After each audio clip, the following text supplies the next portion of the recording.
The best way to improve your results is to do weekly assessment. This is your secret. But how do you build that strategy without the consultancy of the professionals? So I would say the three things. I would say number one.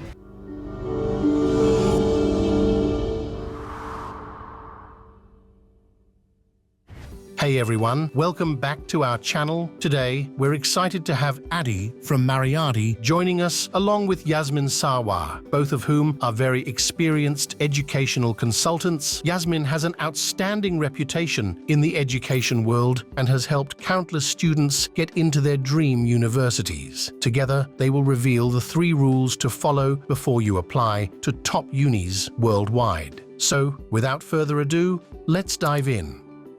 To name 3 main recommendations. Study part, yeah? What else? Right. So, main recommendation at what age group? Well, 16 plus. 16 plus. Yeah. To get into the top university. Okay, so for somebody at 16 coming to do their 6th form, so either they do the A-level or any other equivalent qualification, I would say the first thing is to make sure that you make sure your academics are strong. You know, you can transition to the academic breadth and depth, at ease, or as much as possible at ease, so that you then have more time for supercurricular. If your academic transition is difficult and you need more time with your academic transition, then you don't have enough time to do your supercurricular. Exactly. So, which is why you've got to master the academics first, so then you have time for supercurricular. So that I would say is the first thing. But when you say transition, you mean transition from the system of your country? Or even transition from GCSEs to A-level. Yeah. If you're transitioning from a different country, it's even minutes of a transition. Yeah, of course. But transitioning could be very challenging. Yeah, transitioning from GCSE to A-level is also a massive transition. At MARYADI, we know how challenging it can be to switch to the British education system. Starting early makes a big difference, and we're here to support you every step of the way. From selecting the right university to securing your admission, we've got you covered. Reach out to us through any of the methods listed below this video for your consultation. Now back to Yasmin. So I would say the 3 things. I would say number 1 is to understand your strength and your weakness. Mm-hmm. If your weakness is in the academics, that needs to be sorted out first. But how? If school doesn't provide. So at 16, this is why it's very important to start earlier if possible. Yeah. At a younger age, so you can build in those academic strengths much earlier. If you're starting at 16, then of course you have a shorter period of time to build the academic strength. The best way to improve your results is to do weekly assessment. Right? This is your secret. Yes, weekly assessments. Now, when you do weekly assessments, you may get 80% in your test, right? So let's say you got 80% in your test. Fantastic, well done. You got an A grade. Yeah, okay. But the thing that you have to look out for is not the grade, not the grade. The thing you have to look at is the questions that you got wrong, right? Why that got it wrong? So look at those 20% missing. Why are you missing that? Fix that. Is that to do with lack of understanding? Is that to do with lack of technique, lack of revision? You've got to fix that. And then if you fix that on a weekly basis, because if you don't fix that, that 20% will become 40%, will become 60%, will become 80%. They'll be keep building up. So I think we are so fixated on success in terms of grades that we forget that education is not about what you know, but it's about what you don't know. That's a good point. Very good point. So we are so fixated by, when my son comes back from school, I'm like, oh, what marks did you get? You got 80%. Oh, well done. Excellent. Yeah. Well, tell me about the things that you got wrong. What can we do about it? Perhaps you have thought of, maybe you can think of it differently. Could you have done it differently? That's the questions we need to ask, not just be fixated by the grades they get, the marks they get. Because sometimes it could be because they don't know how to answer the questions, they don't have the skills, the lack of technique, or sometimes it may be even worse, lack of understanding. Yeah. So you've got to fix those areas first.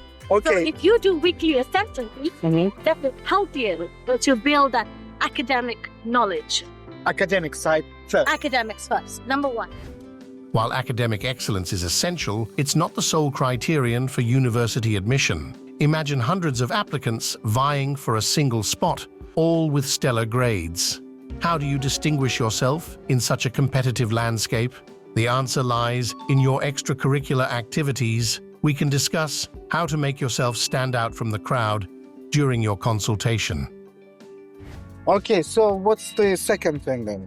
So, academic results. Secondly, they have to discover their passion. That's important. How do you discover your passion? Well, you need to do all the supercurricular activities to discover your passion. Again, if they can discover their passion when they're younger, passion means, I'm not saying that that is the job they're going to do for the rest of their lives. No. Passion means for the next 4 years, 5 years of your life, what we want to do. Right? Because you and I both know that, our university degree may not be exactly the same as our jobs that we're going to do in the future. Yeah. But university degree gives us skills, gives us some knowledge. And therefore, understanding what you want to do the next 4 or 5 years of your life is important. Yeah. Forget about understanding what you're going to do for the rest of your life because that will evolve. But so it's important to discover your passion and understand what that passion means to you, at least for the next 4 to 5 years of your life. So that's number one. Number two. Number three, make sure you have a very good strategy. So that's where you need to make that you do well academically, but you also have the right strategy to get into the right place, the right universities, the right colleges. So that will require some strategy there. And so, for example... But how do you build that strategy without the consultancy of the professionals? Yeah, so that, of course, that sometimes you need help with that. It's not easy just to build strategy because you have not seen all the students who apply. Yeah. But you don't have assistance from some consultant. You can still build strategy in the sense that you can still look and see what the academic has done. You can look and see how much supercurricular activities you have done, and then you choose the right universities based on that. You look at the course option, the course and the university, and see whether those courses are the ones that you want to take. And to be honest with you, most of the information is already online. It's online. So, for example, you have to do admission tests, you have to do interview. Those entry requirements are already available online. So, as a strategy, you've got to make sure that You meet all those and requirements. not only meet, you have to exceed because you have to compete. Exactly. Just imagine in sports, when you compete, let's say you're competing for swimming or competing for badminton or anything that you're competing, tennis, whatever it may be. Think how many times you have to practice.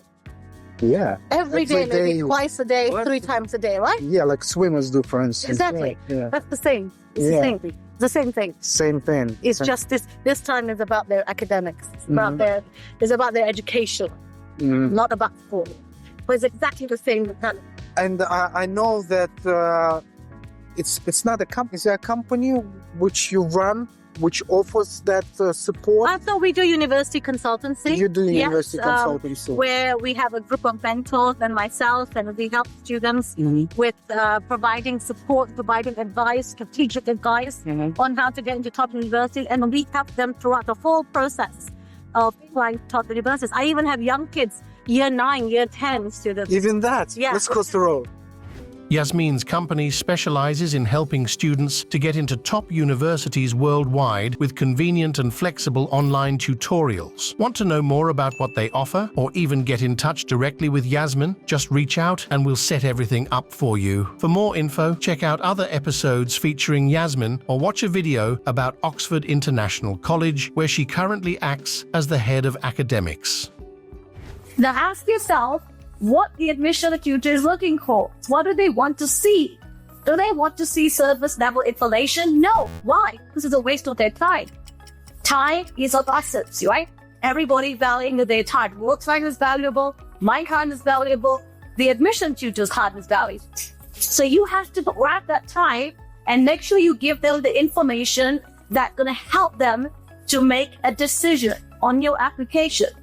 So when you're giving the surface level information, what does that mean, surface level? That means you're saying things like, I want to do this course because it offers integration, or because it offers a preclinical year and a clinical year. That's fine as one of the things they would say, but it's not specific. It doesn't tell me that you understand the course. Reading about the course and understanding it is 2 different things.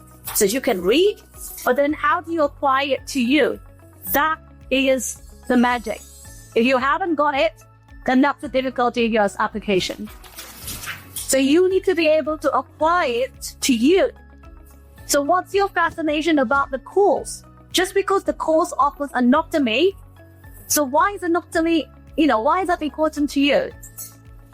Engineering, right? Or law, what is it about the course that excites you? And why does it excite you?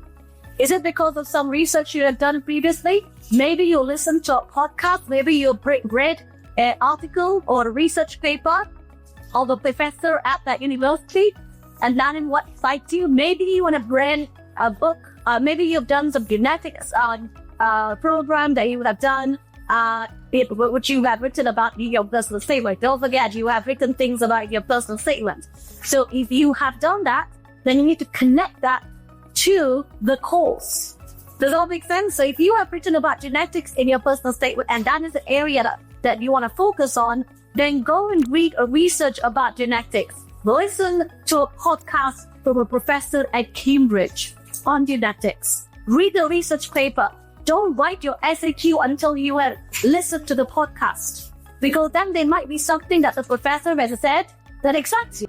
So, here are 3 rules to follow before you apply to any top university. Which one did you find the most important? Was there one you hadn't thought of before? Something that surprised you? Share your thoughts in the comments. If you have any questions, we're happy to answer them. Thank you for watching. If you found this video helpful, please like and subscribe. See you in the next episodes.